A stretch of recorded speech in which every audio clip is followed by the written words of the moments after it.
COVID-19 really shouldn't be the cause for the regression.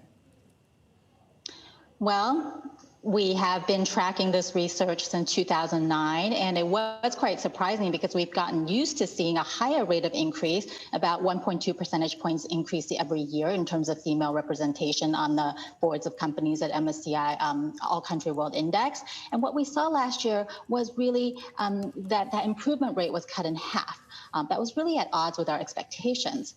Now, 2020, of course, was a particularly challenging year, and now a lot of survey research has come out to light that working women, and especially those with children, have had a hard time with this double burden of juggling work and home without a lot of support from the schools or from childcare. And for senior level female leaders, which is what we're talking about here, they already faced greater pressure to perform at work than their male counterparts. And that's partly because all eyes are typically on them, and they're often the only woman in the room, so they feel greater pressure to prove themselves. So it's not a great surprise in some ways that we've seen a slowdown in progress in this particular past year. Senior level females just indicate much higher rates of burnout.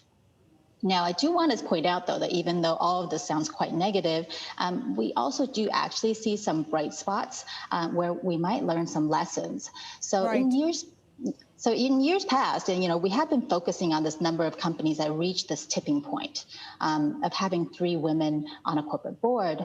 But because of the progress in the past decade, we now have this emerging group of companies that have managed to actually hold on to 3 women on their boards for a sustained period of time, for more than 3 years. So I think it's worth paying attention to that set of companies as well. One of the key issues when it comes to women on board is that pipeline, and often they say there's a lack of pipeline. How do you change the mindset among men who usually decide who gets on the board?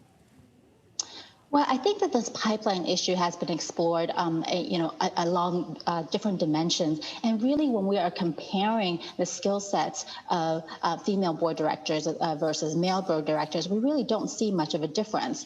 And so, really, I think this is the skill gap that some go to as an excuse is really doesn't really have a lot there. I guess I would also say what's really quite interesting is that we're seeing, in particularly among emerging market companies, that CFOs are being appointed who are female, and that gap is actually widening, where you're seeing a lot more female CFOs in emerging market companies than developed market companies, and we think that actually develops quite a healthy pipeline for filling CEO roles and directorship roles in the future. It's been at least 10 years since we've been pushing for better representation at the board level for women. And now we have, in 2021, Germany coming out to say that perhaps it is looking at a quota. Does it come to that?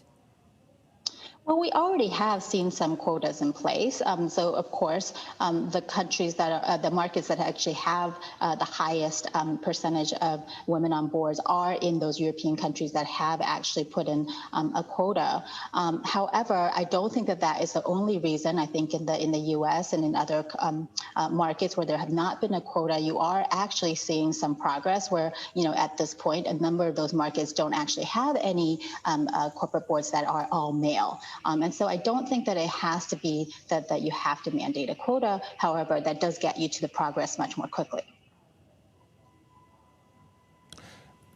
Linda, it's Rish in Hong Kong. Before I get to my question to you, I've just got a bit of news breaking, and it is, according to the Kyoto News, that a Japan court has ruled in favor of same-sex marriage rights, also saying at the same time that they have ruled also in a case where they rejected damages over a same-sex marriage here as well. Really, the question in the Japan Times was, will Japan's first same-sex marriage gain credence, and will it be a beacon of hope? So that's what we have at the moment coming through. Linda, I want to get, we've got quotas, certainly, but we've also got a lot of evidence. We just talked about quotas, sorry. But we've got evidence that ESG and ESG companies which are very highly ranked in that, do better than those which are not so well diverse. Now, my question to you is it because of that, or is it because companies are better run as a consequence of them being more in tune with the zeitgeist, as it were? And if they're tapped into that and plugged into their own ecosystem greater, they've got more of a feel of their business, and they're going to do better as a consequence. I really think that you've really got something there, because I think there has been a fair bit of industry research, including those from MSCI, showing that more diverse boards are associated with a bunch of different positive characteristics, such as more productive workforce, lower probability of facing ethics controversies, some indications of better financial performance. But really, the truth is, putting some women on your board is not like you were going to get an instant transformation of your business. We should really be thinking about diverse boards as one piece of that mosaic of company practices that you were talking about, that together can drive better company performance. And in fact, in our past research, we've seen that companies with 3 or more women directors, plus they have leading talent management practices, they actually experience stronger productivity growth than companies that just have a diverse boards or just have strong talent management practices. So, we can really see these favorable links in much more of a holistic way. So, naturally people think about, oh, is it that more diverse leadership makes certain types of more ESG-friendly decisions? But really, it's more that altogether, companies that are more forward-looking and really start prioritizing managing some of these ESG issues altogether seem to be doing better than their peers.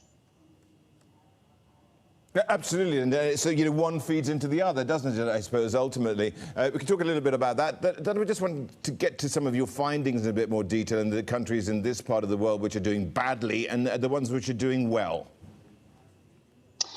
Well, absolutely. As I said, a lot of the improvements we've seen are really much more in the developed markets than the emerging markets. And in emerging markets, you definitely still have 31% of the companies on the MSCI Emerging Markets Index that still have all-male boards. And even in developed markets, very few markets, except for in Asia, so Japan and Hong Kong, they no longer have all-male boards except for those markets. So there is a bit of a gap, certainly between different markets.